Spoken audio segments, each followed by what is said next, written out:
So why your art is boring? Why no one wants to look at what you make? Honestly, the answer is that maybe you are too good. Okay, let me explain myself now. I will compare two of my illustrations. One is older and one is something I did very recently. And you will see why one doesn't grab too much of your attention while the other one seems to do that.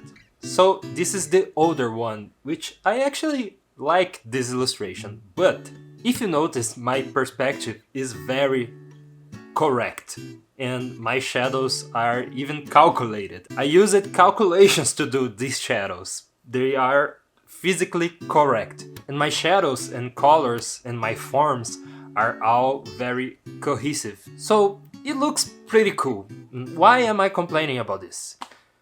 Let's look at one of my recent illustrations. Here my perspective is off, the buildings are crooked, some colors don't make sense. This is not how it should look in real life. But why people in general like this illustration better than the older one? Because I drew it like a child. Maybe you heard of this phrase before, but what this actually means, draw like a child. I will go to an extreme example of this, which is Louis Rossignol. I love this guy, this artist is amazing, and look at what he does. And why people like his style. Because it's original, it's him. You can't find anything like this anywhere. Okay, so how you can achieve this in your art, in your style?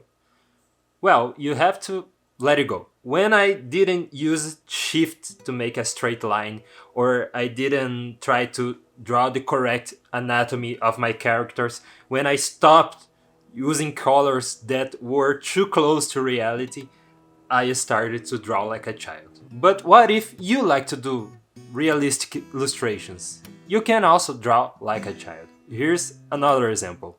This artist is called Annie Stagg, and look how realistic is her paintings. But what makes her draw like a child is the storytelling. So she tells these amazing fairy tales, you see sceneries that you won't see anywhere. Everything comes out of her vision as an artist, and you can't find any artist like her. So maybe you got too good and tried to do everything too perfect. But that's awesome, because now you know the rules and you can break them.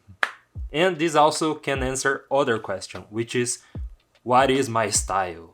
A lot of people wants to find their own style. Maybe you want to do something very unique, and this could be a way for you to do that. So let me know in the comments. I would love to know your opinion about this, if you are going through this right now, and if this video helped you somehow. I almost forgot one more thing I want to show you. It's here somewhere. Here it is. Until next time.